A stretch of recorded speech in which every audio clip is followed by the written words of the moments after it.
अब देखेंगे कैंसर यानी कि कर्क राशि वालों के लिए कैरियर। ये कैरियर हम स्पिरिचुअल गाइडेंस से लेंगे, जो भी यूनिवर्स हमारे लिए डिसाइड करेंगे कैरियर, उसको लेकर चलेंगे। क्योंकि हमारे पास तो सोर्सेज बहुत सारे हैं, जुटाते भी हैं, ओपिनियन भी लेते हैं, एक दूसरे को देखकर ही दूसरे के कैरियर को हम अपना कैरियर समझते हैं और उसी की कॉपी करते हुए अपना कैरियर डिसाइड कर लेते हैं। वो एक्चुअली में सही नहीं होता। कब तक वो चीज़ें चलेगी जो एक दूसरे के देखा देखी में चलते हैं कैरियर, या प्रेशर बनाकर कुछ काम को करने के लिए बोला जाए कि इसमें ही रहना है, यही काम करना है, ठीक है। तो वो ज़बरदस्ती वाला काम और ज़बरदस्ती वाली कैरियर जो थोपी जाती है, उसमें क्या होता है, आप कर तो रहे हो लेकिन खुश होकर नहीं, मजबूरी में करते हो, कंप्रोमाइज़ होकर करते हो, फैमिली के सिचुएशन को देखते हुए करते हो, ठीक है। लेकिन डिवाइन आपके लिए कौन सा पाथ, कौन सा रास्ता आपके लिए डिसाइड करके रखे हुए हैं, जिस पे आपका कैरियर ऑलरेडी डिसाइडेड है, नियति में लिखा हुआ है, वही चेक कर रहे हैं, ठीक है। ये कोई प्राइवेट या गवर्नमेंट जॉब वाली रीडिंग नहीं है कि मैं आपको बता दूं कि इसमें अप्लाई करो, उसमें अप्लाई करो। ये हम यूनिवर्स से ले रहे हैं और सारी चीज़ें हम इसमें देखेंगे कि डायरेक्शन कहाँ है। एक मिनट। कैंसर कर्क राशि वाले, moving up, career is on the rise, new offer and opportunities, salary increase, go to the next level. देखिए बहुत अच्छे कार्ड आ गए पहला ही कि कोई अपॉर्चुनिटी ऐसी आएगी, या फिर आप कहीं पे भी कर रहे हो, छोटा मोटा जो भी काम कर रहे हो, उसमें एक बड़ी ट्रांसफॉर्म होने वाली है, इंक्रीज हो सकती है, ठीक है। आपकी सैलरी, आपकी पोजीशन, आपके ऑरा, बहुत सारी चीज़ें इंक्रीज मतलब बढ़ता हुआ दिखाई देगा, अच्छे प्रॉफिट में, ठीक है। Winning, don't spend everything once. देखिए विनिंग का कार्ड भी है, बहुत अच्छा लक है आपके लिए इस टाइम। रॉन्ग डिसीजन, देखेंगे, क्लैरिफाई करेंगे तब, लेकिन कुछ भी रॉन्ग डिसीजन नहीं लेना है। क्योंकि जब आप नेक्स्ट लेवल पर जाओगे, जब आपको लगेगा कि मैं कुछ चीज़ें विन कर रही हूँ या कर रहा हूँ, तो हो सकता है ओवर थिंकिंग में आकर आप कुछ रॉन्ग डिसीजन ले लो, तो वो रिस्क नहीं लेना है, ठीक है। न्यू बिगिनिंग, देखो लाइफ की शुरुआत तो होगी, वेल्थ, लाइफ की शुरुआत तो होगी, लेकिन आपकी लाइफ किस पे टिकी हुई है, अच्छे वेल्थ पे, अच्छे जॉब पर। हो सकता है कि पुरानी चीज़ों से आप निकल कर एक नए प्लेटफॉर्म में जाना चाहोगे, इसी की वजह से ही जैसे नया प्लेटफॉर्म आप चॉइस करोगे तो हो सकता है कि 2-3 चीज़ें एक साथ आ जाए, तो बहुत बड़े सोच समझ के आपको कोई भी डिसीज़न लेना है, ठीक है। रॉन्ग डिसीज़न इसलिए आया है क्योंकि आप सोच रहे हो कि अब न्यू स्टार्ट किया जाए, ठीक है। एक नेक्स्ट लेवल पर आप आते हो तो फिर आपका माइंडसेट थोड़ा इंक्रीज होता है और चैलेंजेस बढ़ते हैं, जिसमें ज़्यादा प्रॉफिट हो सकता है, जिसमें ज़्यादा चांसेस है आगे बढ़ने के लिए, करियर को बढ़ाने के लिए।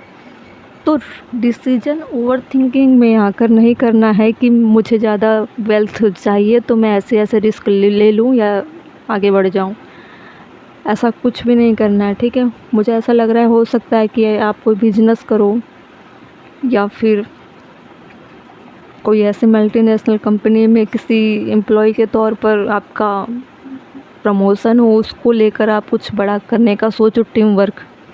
तो टीम वर्क करना है तो आपको सोच समझ कर ही कुछ चीज़ें डिसाइड करनी है। जैसे कुछ होते हैं ना, 4-5 लोग मिलकर एक नए चीज़ें स्टार्ट करते, नए स्टार्टअप करते हैं, तो वैसे रिस्क नहीं लेना है, ठीक है। थोड़ा जब चीज़ें आ रही हैं, नेक्स्ट लेवल की चीज़ें आ रही है, तो उसे समझने की कोशिश करो, और अकेले जैसे भी चल रहे हैं चीज़ें वैसे चलने का प्रयास करना है, जो भी कर रहे हो आप काम, ठीक है।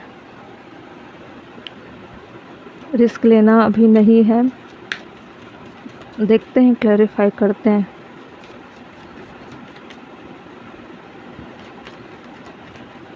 मूविंग अप क्यों था, 3 ऑफ वैंड्स, बहुत सोच समझ कर काम करना है आपको, इसीलिए आपको सोचना पड़ेगा। देखिए, मूविंग अप में नेक्स्ट लेवल की चीज़ें आ रही है तो आपके मन में क्या चल रहा है कि अरे बहुत सारी चीज़ें आ रही है एक साथ, अब 10 की जगह मुझे 50 का प्रॉफिट होने वाला है। एक एग्जांपल दे रही हूँ छोटे से चीज़ को लेकर।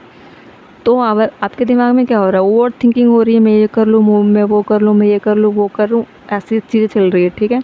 और उसी चीज़ों को सोच सोच कर अपने आप को डिप्रेस कर रहे हो, ओवर थिंकिंग में डाल रहे हो, या फिर ये भी सोच रहे हो कि आउट ऑफ मैं कंट्री जाऊँ या फिर आउट ऑफ स्टेट जाऊँ, न्यू स्टार्टअप करूँ, ठीक है, क्योंकि मुझे हो सकता है कि और ज़्यादा प्रॉफिट हो जाए, और ज़्यादा अच्छा करूं, या फिर जिस काम को आप कर रहे हो उसको छोड़कर आप नए जगह पर जाना चाहते हो, ये सोचकर कि मुझे और ज़्यादा फ़ायदा हो सकता है।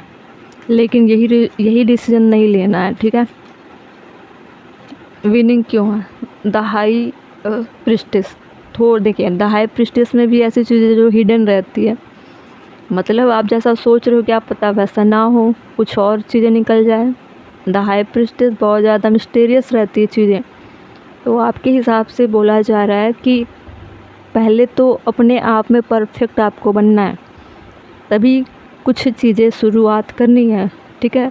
अगर बिना सोचे समझे आप कुछ कर लिए, एक्शन ले लिए, तो क्या होगा, ना आप इधर के रहे ना उधर के रहे, ठीक है। तो ये रॉन्ग डिसीजन इसलिए आया था क्योंकि रिस्की है इस वक्त कुछ भी सोचना। सबसे पहले अपने आप को मजबूत आपको बनाना है, कुछ भी करने से पहले सोचना है, ठीक है, क्योंकि सारी चीज़ें मिस्टीरियस है आपकी लाइफ में। देखिए, रॉन्ग डिसीजन में क्या आया है, 9 ऑफ कप बहुत सारे हैं। आपको लग रहा है कि मैं जिस रास्ते पर चलूँगा या चलूँगी तो मेरे सारी विशेष पूरी हो जाएगी, सारी कमियाँ दूर हो जाएगी, मेरी लाइफ में बहुत जल्दी सारी चीज़ें कंप्लीट हो जाएगी, बहुत सारे ऑप्शन और आ जाएंगे कन्फ्यूजन क्रिएट करने के लिए। तो इन चीज़ों से बचना है, ठीक है। और आपको ऐसा लग भी सकता है कि थोड़ा अपने आप को स्पिरिचुअल चीज़ों से भी कनेक्ट करने के लिए आप सोचते हो, ताकि आप, ऐसा भी हो सकता है कि कुछ चीज़ें आप स्पिरिचुअल चीज़ों में इन्वेस्ट करो, ठीक है। उससे क्या होगी, आपके अंदर की विजडम इंक्रीज होगी, आप अंदर से मजबूत हो पाओगे, आपके अंदर लाइट आ पाएगी, तो आप संभल कर चलोगे। उसके बाद हो सकता है कि आपके 9 ऑफ कप वाली चीज़ें, विश फुलफिलमेंट, वो अच्छे तरह से कंप्लीट हो जाएगी, ठीक है। बचने का प्रयास भी करोगे, इसलिए किसी से सजेशन लोगे, किसी स्पिरिचुअल चीज़ों से या गुरु से, या फिर ऐसे जगह आप जाओगे जहाँ पे आप अपनी चीज़ों को लेकर गॉड से, ईश्वर से धन्यवाद बोलोगे, ग्रेटिट्यूड फील कराओगे खुद को, उनको प्लेजर दोगे, जैसी भी चीज़ें कंडीशन होगी। तो ऐसी चीज़ों को लेकर आप उनसे गाइडेंस मांगोगे कि मुझे रास्ता दिखाओ कि मुझे कहाँ जाना चाहिए, ठीक है। आपको पता है कि रॉन्ग डिसीजन है, कुछ भी गलत हो सकता है, रिस्क है, इसके लिए भी आप बहुत सोचते समझते हुए नज़र आओगे, ठीक है। न्यू बिगिनिंग में है द एम्प्रेस। हो सकता है कि आप की अच्छी जॉब हो, 7 ऑफ पेंटिकल, अच्छी जॉब हो, अच्छी वेल्थ हो, अब सोच रहे हो कि कमिटमेंट देकर एक न्यू लाइफ साइकिल में एंट्री करना चाहिए, मैरिज के लिए सोच रहे होगे, ठीक है। तो आप सोच सकते हो, लेकिन उससे पहले आपका जो डिसीजन है, जो विजडम है, उसको फॉलो करना है। अभी स्टार्टिंग में ही आपकी जॉब लगी है और आप मजबूत नहीं हो अभी भी, ठीक है, या कुछ भी स्टार्ट कर रहे हो, अभी आपका नया सारी चीज़ें डेवलप हो रही है करियर में, तो उसको ग्राउंड लेवल पे मजबूत होने दीजिए। थोड़ा समय आपको लेना है। 7 ऑफ पेंटिकल में क्या होता है, थोड़ा धैर्य बनाकर रखना है, पेशेंस लेवल थोड़ा मजबूत रखना है, तभी वेल्थ वाली चीज़ें क्रिएट होगी। उससे क्या होगा कि आप मजबूत हो पाओगे, फिर आपको न्यू बिगिनिंग करनी है, ठीक है। जल्दबाजी में सारी चीज़ें नहीं करनी है, क्योंकि मैरिज वाली चीज़ें बहुत ज़्यादा रिस्की होती है, और ऐसा नहीं है कि मैरिज कर लिए या कमिटमेंट अपने पार्टनर को दे दिए और सारी चीज़ें ठीक हो जाती हैं, और चैलेंजेस आ जाते हैं, ठीक है। तो पहले खुद को मजबूत करिए, उसके बाद न्यू बिगिनिंग आप कर सकते हो, ठीक है। या कोई फीमेल होगी वो अपने आप को डेवलप करने का प्रयास कर रही होंगी कि मुझे द एम्प्रेस वाली एनर्जी में आना है, पोजीशन में आना है। आप वो इंटेलेक्चुअल पावर आपकी हाई है, द हाई प्रिस्टेस वाली एनर्जी में आप देख सकते हो कि बहुत ज़्यादा ज्ञान का भंडार होती है और बहुत ज़्यादा बुद्धिमान पर्सनालिटी वाली होती है, लेकिन थोड़ी सी मिस्टीरियस होती है। वो चाहती हैं तो अपने ज्ञान के दम पे बहुत सारी चीज़ें खुद से क्रिएट कर सकती है, लेकिन वो बच कर चलती है ताकि कुछ ऐसी चीज़ें हो ना जाए जो नुकसान करें उनके बहुत सारे लाइफ के कंफर्ट जोन पे, ठीक है। तो बहुत ही सोच समझ कर चलने वाले हो, रिस्की है थोड़ा, लेकिन धैर्य बनाने की ज़रूरत है। और कुछ ऐसे लोग हैं जिनका कंपटीशन किसी ऐसे फीमेल से हो रहा है जो काफ़ी ब्लैक मैजिक करती होंगी, कुछ इधर उधर की चीज़ें करती होंगी, वो रुकावट डाल सकती है, ठीक है। तो उनसे थोड़ा डिस्टेंस बना कर रखना पड़ेगा। द हाई प्रिस्टेस में ऐसी चीज़ें आती जो मिस्टीरियस होती है, थोड़ी सी ब्लैक एंड वाइट वाली एनर्जी होती है ना, ब्लैक वाली एनर्जी भी नुकसान करती है, वाइट वाली प्रकाश देती है, तो दोनों तरह की एनर्जी है। तो ऐसे भी कंडीशन हो सकते हैं कुछ लोगों के लिए, जो बहुत रेयर है, ठीक है। तो इस तरह से आपकी लाइफ में चीज़ें चलेगी, लेकिन मुझे ऐसा लग रहा है या तो आप बिजनेस करोगे या फिर किसी मल्टीनेशनल कंपनी में काम करोगे, ठीक है। और ऐसा भी हो सकता है कि कम्युनिकेशन के एरिया में भी आप काम करो, ठीक है। कुछ लोग हो सकते हैं जो इंजीनियरिंग फील्ड से हो, ठीक है। तो ऐसे भी लोग लग रहे हैं, लेकिन आपको डायरेक्शन सही रखना है, ठीक है। रॉन्ग डायरेक्शन से पता चल रहा है एक साथ बहुत सी चीज़ें आ सकती है और कॉन्फ्लिक्ट में पड़ सकते हो, सोचने पे मजबूर हो सकते हो, बहुत ज़्यादा सोचना समझना पड़ सकता है, ठीक है।